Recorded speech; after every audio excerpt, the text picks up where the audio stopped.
Hola compañero, mi nombre es José Gregorio Silva Navarro, soy estudiante de la UB con número de matrícula 23005723. El nombre del reto es ¿qué reglas se rompen? De la materia de Derecho Internacional del módulo 3 de la licenciatura de Derecho.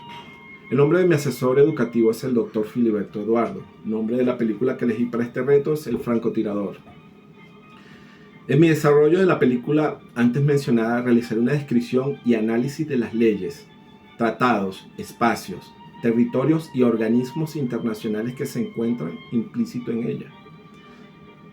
El francotirador es una película dirigida por Clint Eastwood y basada en la vida de Chris Kyle, considerado uno de los francotiradores más letales de la historia militar estadounidense.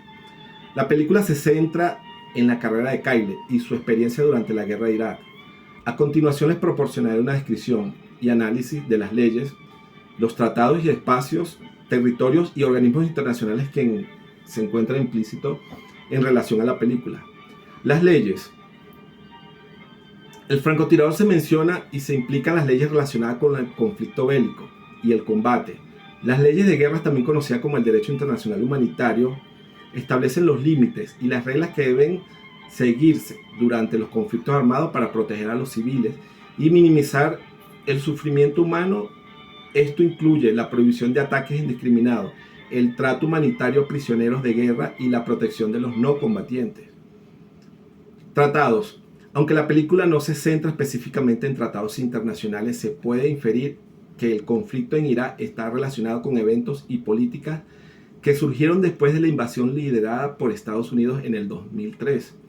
El contexto geopolítico y las decisiones de la política exterior de los países implicados en el conflicto podrían haber estado influenciados por tratados y acuerdos internacionales, como la resolución 1441 del Consejo de Seguridad de las Naciones Unidas, que exigía la cooperación de Irak con respecto a sus armas de largo alcance y destrucción masiva. Los espacios y territorios de la película se desarrollan principalmente en Irak durante la ocupación estadounidense. En este contexto se implican los espacios y territorios en conflicto, incluyendo ciudades iraquíes y zonas rurales donde se llevan a cabo operaciones militares. Además, también se exploran las consecuencias y los desafíos de operar en espacios urbanos densamente poblados y con estructuras sociales y culturales diferentes al de los soldados extranjeros. Organismos internacionales. Aunque la película no se enfoca directamente en organismos internacionales como las Naciones Unidas o la OTAN, el contexto político y militar en el que se desarrolla la trama podría estar influenciado por la participación y las decisiones de estos organismos. La coalición liderada por Estados Unidos en la guerra de Irak incluyó fuerzas de varios países y se coordinó con el apoyo de la comunidad internacional. Es importante tener en cuenta que la descripción y el análisis de los aspectos legales, tratados, espacios, territorios y organismos internacionales en la película pueden estar sujetos a la interpretación y el enfoque específico de la trama y la narrativa cinematográfica.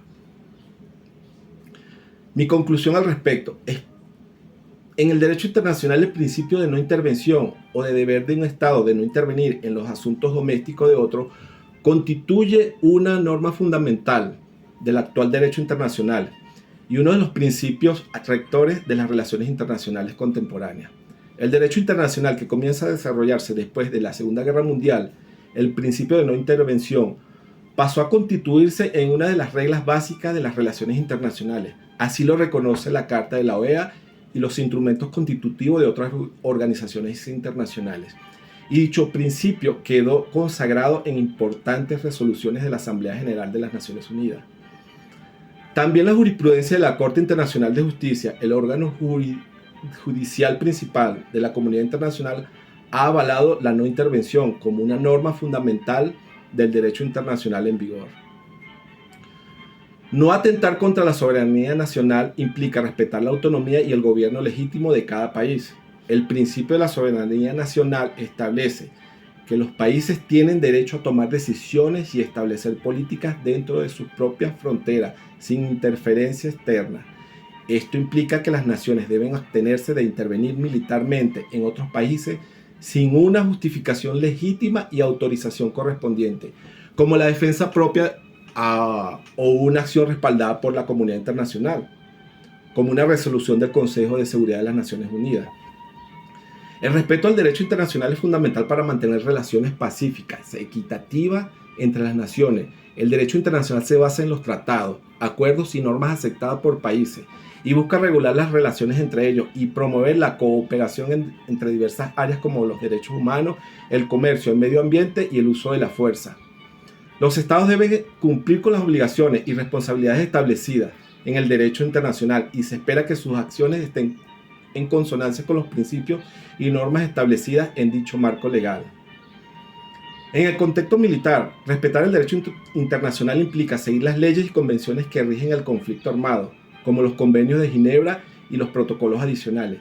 Estas normas establecen principios fundamentales para proteger a los civiles, prisioneros de guerra y los heridos, y limitan el uso de tácticas y armas que puedan causar sufrimiento innecesario o violar los derechos humanos.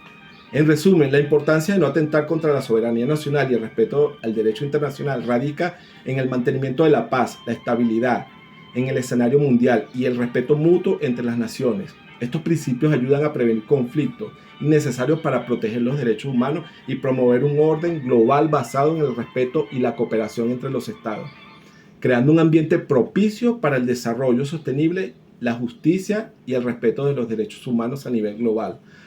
Al valorar y defender estos principios, contribuimos a construir un mundo más seguro, armonioso para las generaciones presentes y futuras. Es todo mi desarrollo. Buenas tardes.